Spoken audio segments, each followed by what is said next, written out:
Alright, here's where it all begins. Our author, Jalal, is looking for the right journal for his article, and maybe he's found your journal listed in the DOAJ. Maybe he's seen some of your articles being shared by colleagues on Twitter. He's come to the website, read over the focus and scope statement, your copyright policy, and your author guidelines, and now he's ready to submit. So let's watch what he does. He's got a couple of choices. When he was on the About section, he may have seen a link to submissions, or perhaps more prominently over on the sidebar, the Make a Submission button. Let's click on that. And right away, he can see that he needs to log in or register to make a submission. So let's follow him through there. Now you can see a button right at the top to create or connect with your ORCID. So if Jalal already had an ORCID account or wanted to sign up for one, he could click that button, put in his ORCID identification, and his profile information would be automatically filled in on the OJS registration page. But let's just focus on what's here. So we will fill this in with his information. First name, last name, affiliation,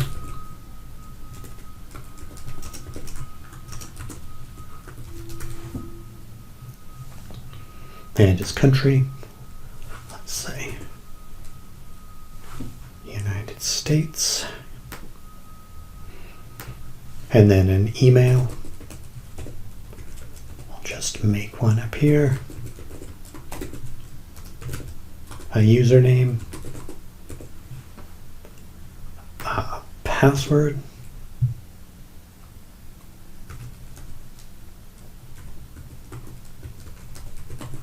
And repeat it.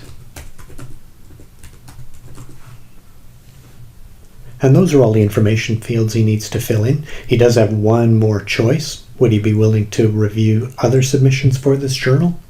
We could say yes. And he could put in his interests here. Maybe he's interested in scholarly publishing, open access, open source software. You get the idea. Checks a button that he's not a robot. That goes through, and the register button. And that's it. We've tried to make the registration process a lot simpler in OJS 3, so authors can get up and running very quickly. Now that he's registered, he can go ahead and make a new submission. This automatically takes him to the 5-step process. Again, for those of you familiar with OJS 2, this looks a little bit the same, but again, we've tried to make some improvements here. First of all, he can read the copyright statement and agree to it. Select the section that would best fit his article, and agree to all of the points on the submission checklist. And if he had any comments to the editor, he could make them here. And there's also a privacy statement just assuring him that his personal information won't be reused in any way. Save and continue. On to step 2 to upload the submission. Right away, he'll be asked to select an article component. And that might not be immediately obvious what it is, but hopefully once he chooses the drop down, he'll see that there's a number of options. Article text, research instrument, research materials, research results, and so on. We just want to do the text. And let's now upload the Word document. You can see that it's a drag and drop, or also to click the button to upload the file. You can grab that from here. And there we go. Opportunity to review the details. This is an editable field, but that's fine. We can just leave it as is. If he had another file, he could click on this and upload something like an image, or if there was a data set in an Excel spreadsheet, all of those kinds of information can be uploaded here. We'll keep it simple though. We'll just keep it to the one Word document and save and continue. We can fill in the prefix because there is one.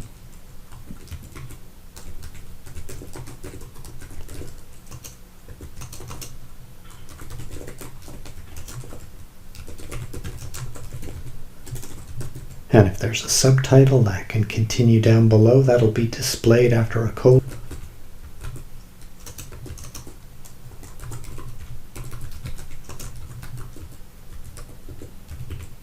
And that's done.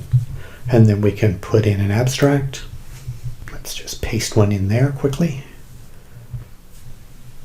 And then we can see he's listed as one of the contributors if he has co-authors. We can add a contributor by just clicking on that link.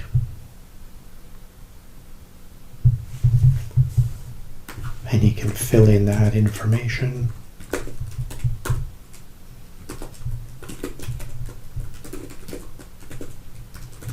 Including an email address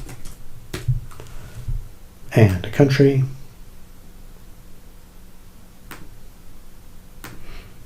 And you can see there are additional user details, but those aren't required. But he does need to indicate whether she's an author or a translator, whether she's the principal contact, we'll leave Jalal as the principal, and whether to include her in any lists that display the author names. And save. Good, now they're both there. In terms of metadata,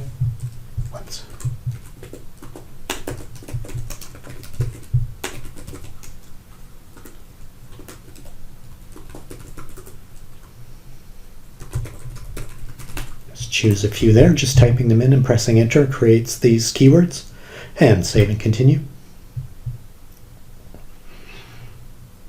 Step 4 is just confirming that you're happy with everything. I could always go backwards and make some changes, but it looks good. Let's finish the submission. Am I sure? Absolutely. And step 5 is just the next steps. Thank you for submitting to the Journal of Public Knowledge. An email has automatically been sent out from the editor thanking the author for making the submission, and the editor has also received an email notification letting him know that there's a new submission ready to be reviewed. And that's it. With these 5 simple steps, the author's been able to upload his submission to the journal and is ready to hear back from him. Thanks for watching this video. We'll see you in the next one.